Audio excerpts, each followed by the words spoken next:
ஒரு அற்புதமான மனிதர் ரஜினி சார். அதில் எந்த மாற்றமும் யார் சொன்னாலும் நான் ஏற்றுக்க மாட்டேன். அவர் பயந்தாங்கோலி கிடையாது, போராட்ட குணமுடையவர். இல்லைன்னா அன்னைக்கெல்லாம் நிறைய பேர் எதிர்த்து குரல் கொடுத்த மனிதர். அவரெல்லாம் போராட்ட குணமுடைய மனிதர். அப்படிப்பட்ட தைரியசாலாம் நீங்க பார்க்கவே முடியாது. ரஜினி சாரை பத்தி யாராவது இதுல எது பேசினாலும் உங்க சார்பா நான் கேள்வி கேட்பேன். அது ஒரு சார் சார் உங்களதான் எனக்காக அது எங்க ரசிகர்கள் ரொம்ப வருத்தப்படுறாங்க, நீ ஏதோ தப்பா பேசுன மாதிரி. திரு ரஜினிகாந்த் அவர்களை ரசித்து 13 வயசுல ஒரு நல்ல மனிதராக இருக்காங்கன்னு ரசிச்சு இன்னைக்கு 59 வயது. என்னோட அண்ணனுக்கு திருமணம் செய்து வைத்தது அவர்தான். எனது நல்லது கெட்டது எல்லாம் என் ஆசீர்வதித்தது அவர்தான். இன்னைக்கு நான் ஒரு மனுஷனா, ஒரு நேர்மையுள்ள மனுஷனா, கரப்ஷன் இல்லாத ஒரு மனுஷனா இப்படிதான் வாழணும், எப்படி வாழணும்ன்றத என் குருநாதர் அவர்கிட்ட நிறைய கத்துக்கிட்டேன். நான்லாம் ஒரு கல்யாணத்துக்கு போனா ஒரு 10 கார் 20 கார்ல போனாதான் வாழ்க்கைன்னு நினைச்சுக்கிட்டு சாவுக்கும் கல்யாணத்துக்கும் போயிட்டு இருந்தவன் நானு. அங்க இறங்கி 4 பேர் நம்மளை பாக்குறாங்களா அப்படின்றது ஒரு பார்வை, திருட்டு பார்வையை பார்த்து அது ஒரு ரசனையா அதெல்லாம் பண்ணிட்டு இருக்கும்போது ஒரு நாள் கலைவாணர்களை எங்க ரஜினி சார் ஒரு இண்டிவிஜுவலா ஒரு பேக் எடுத்துக்கிட்டு பொக்கே எடுத்துக்கிட்டு வந்ததை பார்த்த உடனே இவர் பின்னாடி 1 லட்சம் பேர் போலாம். அப்படி இருக்கும்போது நான் என்னடா ஒண்ணுமே இல்லாம 10 கார்ல ஒரு 50 பேரோட போய் அப்படின்னு நினைச்சு 25 வருடமாக நான் தனியாகத்தான் திருமணத்திற்கும் எந்த கெட்ட நிகழ்ச்சி எது இருந்தாலும் நான் தனியாக தான் போக ஆரம்பிச்சேன். அப்படி அவரை பார்த்து கற்றுக்குன்னு இருக்கும்போது எனக்கு அவர் அரசியல் வரவில்லை, அவருடைய உடம்பு சூழ்நிலை. அப்ப கரோனா வந்தது தான் காரணம். அவர் கரோனா வந்தனால டாக்டர்ஸ் வருது, அவர் சின்ன ஆப்ரேஷன்ஸ் நடந்தனால அந்த கரோனா ஒரு 100 அடி தள்ளி தான் ஒரு மீட்டிங் போடணும் போது கிரௌட் இல்லாம போட முடியாத ஒரு காரணம் டாக்டரோட அட்வைஸ்ல அவர் அரசியல் வராம போன சூழ்நிலை இருந்தது. அப்போ எனக்கு சர்வீஸ் பண்ணணும் அப்படின்னு ஒரு நல்ல லீடர் வேணும்னு காத்துட்டு இருந்தேன். எனக்கு தெரிஞ்சு எம்ஜிஆருக்கு அப்புறம் ஒரு நல்ல லீடரா நான் யாரையுமே கருதல, பார்க்கல. அது என்னுடைய நம்பிக்கை, அதாவது யாரும் இருக்கிறது என்னுடைய நினைப்பு, நான் அனலைஸ் பண்ணதுல தெரிஞ்சது. அப்படி இருக்கும்போது நம்ம லீடர் இன்னைக்கு தளபதி அவர்கள், அவர் சினிமாவெல்லாம் விட்டுட்டு பல கோடி சொத்தை விட்டுட்டு ஒருத்தர் வராருன்னா அது ஒரு பெரிய விஷயம். இந்த காலத்துல அம்பானி மாதிரி பணம் இருக்கிறவங்க கூட 10 ரூபாய் எடுக்க யோசிக்கிற காலத்துல 10 ரூபாய் எடுக்க மாட்டாங்க. பெரிய பணக்காரன் தான் பேரை ஒழிய பணக்காரங்க யாரும் பணம் எடுக்க மாட்டாங்க. ஏங்க பணம் கொடுத்துருவாங்க, பணக்காரன் பணமே எடுக்க மாட்டாங்க. வர்றதை வாங்கி வச்சுப்பாங்களோ கொடுக்க மாட்டாங்க. அதனால பணக்காரனை குறை சொல்ல, நிறைய பணக்காரன் அப்படி இருக்காங்க, நான் பார்த்துருக்கேன். எல்லாரோட பழகிறத வச்சு சொல்றேன். அப்படி இருக்கும்போது பல கோடி 500 கோடி 300 கோடி சுத்த விட்டு இன்னொரு 20 வருஷம் 30 வருஷம் டிராவல் பண்ற மனிதர் வராரு. ஏன் வராருன்னு அப்சர்வ் பண்ண ஆரம்பிக்கும் போது என்னோட மனைவி என் லீடர் கூட படிச்சவங்க, அந்த அம்மா நிறைய சொல்லுவாங்க அவரை பத்தி. சின்ன வயசு எப்படி இருப்பாரு, அப்படி இருப்பாரு, டிசிப்ளின் இருப்பாருலாம் என் பொண்டாட்டி சொல்லும். என் பையன் பொண்ணு 2 பேரும் டாக்டர்ஸ். முக்கியமான விஷயம் சொல்லணும், ஒரு நிமிஷம் எக்ஸ்ட்ரா ஆனாலும் மன்னிச்சிருங்க. ஏன்னா இது 45 வருஷம் அவர் கூட இருந்து வந்த விஷயம், அதனால சொன்னா புரியும். அதனால என் பையன் எல்லாம் டாக்டர்ஸ் இருந்தாங்க. எதனால இதை சொல்றேன்னா, முதல்ல நான் உண்மை பேசுறேன்றது உங்களுக்கு தெரியணுன்றதுக்காக சொல்றேன். மேடை ஏறிட்டோம் பொய் பேசுறதுதான் மேடை.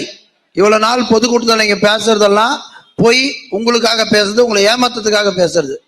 நான் அந்த பேச நான் இங்க வரல, நடந்ததை சொல்லணும்ன்றதுக்காக சொல்றேன். இங்கேயும் நிறைய பேர் ரசிச்சிருப்பீங்க. அப்ப அவங்கெல்லாம் லீடர் கூட படிச்சு எங்களோட நண்பர்கள், அண்ணன் பையன் பொண்ணுலாம் என்ன சொல்லும் போது, ஏன் இவர் வராற, இவர் பின்னாடி நம்ம ஏன் போகக்கூடாதுன்னு சொல்லி யோசிச்சுட்டு ஒரு 15 நாள் முன்னாடி அவர் பார்க்க சென்று இருந்தேன்.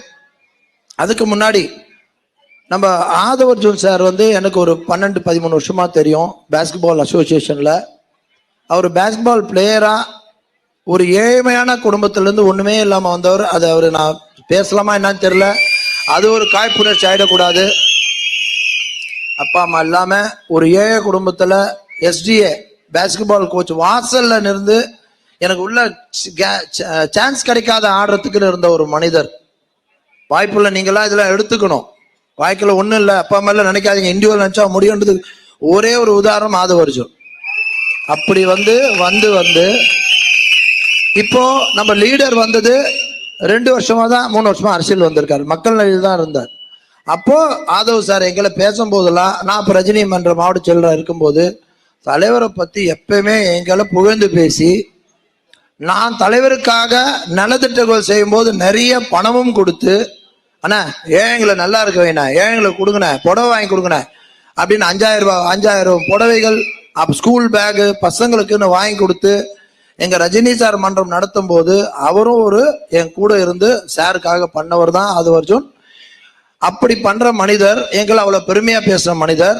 இப்போ ஒரு இஷ்யூ வந்து அன்னைக்கு போராட்டத்துல அவர் பேசுறதா பெரிய சர்ச்சைகள் இருக்கு.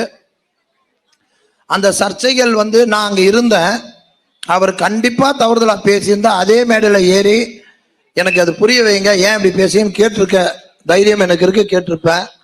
ஆனா அவர் இன்டென்ஷனா பேசலன்ற ஒரு காரணத்தினால நேரா பார்க்கறதுக்கும் பேப்பர்ல படிக்கிறதுக்கும் வித்தியாசம் இருக்கு. ஒரு பேப்பர்ல படிக்கும் போது நம்ம மைண்ட் வேற மாதிரி சொல்லும், நேர்ல பார்க்கறது அது உண்மை தெரியும். நான் தான் நன்மையா இருந்தேன். 45 வருஷமா ரஜினி சார் கூட இருந்தவன் எப்படி விட்டு கொடுத்துருவான்? நான் இன்னைக்கு லீடரோட வந்தனால என் ஒய்ஃபை நாளைக்கு திட்டா விட்டுருவேனா, என் பையனை திட்டா விட்டுருவேனா, என் நண்பனை திட்டா விட்டுருவேனா? அது மாதிரி 45 வருஷம் அவர் கூட இருந்தவன் நான் எப்படி உணர்வு இல்லாம இருக்குமா ஒரு ஜஸ்ட் ஒரு 10 நாள்ல? அப்போ அவர் இன்டென்ஷனோட பேசலன்றதை தெரிஞ்சுக்கிட்டேன். அவருக்கு ஒரே ஒரு இது, அன்னைக்கு நடந்தது போராட்டத்தை பத்தி. அந்த போராட்டத்துல திமுகவை இது பண்ணி பேசும்போது அவர் உணர்ச்சி பூர்வமா இந்த சொசைட்டியை மாற்ற முடியாத இயக்கத்தில் இருக்கவங்க வார்த்தை தவறி வரலாம், அப்படி வந்ததா தான் நான் கருதுறேன். அது மாதிரி ஒன்றும் இன்டென்ஷனே பேசல. அதனால எனக்கு என் ரசிகர்கள், நான் இவ்வளவு 45 வருஷம் இருந்தனால முந்தா நேத்து என் ரசிகர் மன்ற மாவட்ட செயலாளரை நேத்து ரிசைன் பண்ணிட்டேன். ஏன்னா ஒரு இதுல இருக்கும்போது இருக்கக்கூடாது, ரிசைன் பண்ணிட்டேன். ஆனா ஒரு அற்புதமான மனிதர் ரஜினி சார், அதுல எந்த மாற்றமும் யார் சொன்னாலும் நான் ஏத்துக்க மாட்டேன். அவர் பயந்தாங்கோலி கிடையாது, போராட்ட குணமுடையவர். இல்லைன்னா அன்னைக்கெல்லாம் நிறைய பேரை எதிர்த்து குரல் கொடுத்த மனிதர். அவரெல்லாம் போராட்ட குணமுடைய மனிதர். அப்படிப்பட்ட தைரியசாலாம் நீங்க பார்க்கவே முடியாது. அதனால என் பழகின இதுல 45 வருஷம் பழக இருக்கின்ற உரிமையில அவரை பத்தி நான் சொல்றேன். எனக்கு ஆதவ அர்ஜுன் சாரை வந்து ஒரே ஒரு கோரிக்கை மட்டும் வச்சுக்கிறேங்க. நான் கூட இருந்தேன், எனக்கு தெரியும் உங்களுக்கு இன்டென்ஷன் இல்லைன்னு தெரியும். ஆனா பப்ளிக்கா எனக்கு நீங்க எந்த எண்ணத்துல பேசுறீங்க அப்படின்றது எனக்கு தெரிஞ்சுக்கணும்னு ஆசைப்படுறேன். நான் ரசிகரா இவ்வளவு வருஷம் பழகி இருக்கேன், 45 வருஷம் குடும்பமா தமிழ்நாடு மொத்தம் பழகி இருக்கேன். ஆனா உலகத்துல இருக்க எல்லா ரஜினி ரசிகர்களுக்கும் ஒன்னே ஒண்ணு சொல்றேன், ரஜினி சாரை பத்தி யாராவது இதுல எது பேசினாலும் உங்க சார்பா நான் கேள்வி கேட்பேன். உங்க சார்பா ஏன் பேசுறீங்கன்றது புரிய வைங்கன்னு கேட்பேன். அதனால உலகத்தில் இருக்க எல்லா ரசிகருக்கும் சொல்றேன், உங்க சார்பா நான் டிவி கேல இருக்கிறேன்றத புரிஞ்சுக்கிட்டு எந்த மேற்கொண்டு எதுவும் இல்லாம புரிஞ்சுக்கணும்னு நினைக்கிறேன். நான் விட மாட்டேன். அதே மாதிரி எனக்கு இன்னைக்கு ஆதவ அர்ஜுன் சார் சார் உங்களதான் எனக்காக அது எங்க ரசிகர்கள் ரொம்ப வருத்தப்படுறாங்க, நீ ஏதோ தப்பா பேசுன மாதிரி. அது மறந்து போச்சு பாருங்க, சாரி சார். அதான் முதல் மேடை, மன்னிச்சிருங்க, பொதுக்கூட்ட மேடை, அரசியல் மேடை. நான் வந்து 10 நாள் முன்ன பார்க்க போனேன், லீடரை பார்க்க போனேன். நான் லீடர் தான் சொல்லுவேன் அவரை, ஏன்னா ஆல்ரெடி ரஜினி சார் தலைவர் பேசுறதுனால அந்த தலைவரை சொன்னா நல்லா இருக்காதுனால தான் லீடர்னு சொல்ல ஆரம்பிச்சேன். அதனால வந்து அவர்களை போறேன், உள்ள போய் உட்கார்ந்து பேசுறேன். ஜாயின் பண்ணலாமா வேணாமான்னு யோசிச்சுட்டு போய் உட்கார்றேன். உட்காரும் போது இது ஆல்ரெடி ஒரு சின்ன இஷ்யூலாம் போச்சு, நிறைய பேர் நம்மளை பிரிச்சு விடுறதான உலகமே இருக்கு, அது மாதிரி ஏதோ நடக்குதுன்னு இருக்கேன். அப்ப சாரோட உட்காந்து ஒரு 40 நிமிஷம் பேசும்போது அவரை கேட்டேன், சார் ஒரே ஒரு கோரிக்கை என்ன அப்படின்னாரு. சார் 45 வருஷம் ஒரு மனிதரோட இருந்துட்டேன் அப்படின்னு சொல்லி என் செல்போனை கூட எடுத்து காமிச்சேன். அவர் முன்னாடியே ரஜினி சார் போட்டோ தான் வச்சிருந்தேன். வருஷத்துக்கு ஒரு நாள் டிசம்பர் 12 உங்க பிறந்தநாள் அன்னைக்கு, அவரோட பிறந்தநாள் அன்னைக்கு நான் கோயிலுக்கு போயிட்டு நல திட்ட உதவிகள் பண்ணிட்டு பேப்பர் ஆடு கொடுக்கறது என் வழக்கம், அதை நான் செய்யலாமா அப்படின்னு கேட்டேன். என்ன சார் இப்படி சொல்றீங்க? நானும் அவரும் ரசிகருங்க, நான் எனக்கும் தலைவர், அவரு எனக்கும் தலைவர் இது.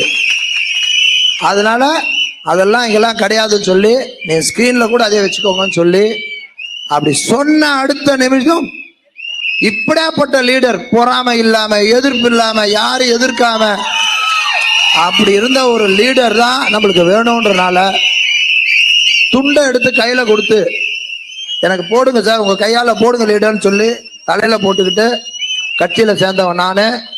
அவர்கள் அதையும் சொல்ல வந்தேன், இருக்கிற இடத்துக்கு உண்மையா இருப்பேன், அது மட்டும் சொல்லிட்டு வந்தேன். அதே மாதிரி இன்னைக்கும் சொல்றேன், 45 வருஷம் பழகினால அவரை தலைவரை என்னைக்கும் மறக்க மாட்டேன். அதனால யாரும் தயவு செய்து டிவிக்கு என் லீடர் சார்பா கேட்டுக்கிறேன், யாரும் தவறுதலா எதுவும் அவரை பேச வேண்டாம் கேட்டுக்கொள்கிறேன். அவரை பார்த்து நம்ம தலைவரே எங்களை சொன்ன வார்த்தை நான் ரசிச்சேன் போனன்றனால யாரும் தவறா பேசி ஒருத்தர் திட்டம் போது சைலண்டா இருந்தாலே சண்டை இருக்காது. நீங்க திரும்பி போட்டாதான் சண்டை, திரும்பி போடாதீங்க. ஒரு மாபெரும் மனிதர், தயவு செய்து அவர் எதுவும் பேசாதீங்க கேட்டுக்கொண்டு ஆதவ அர்ஜுனா அவர்களை அதுக்கு விளக்கம் கொடுக்குமாறு கேட்டுக்கொள்கிறேன். நன்றி.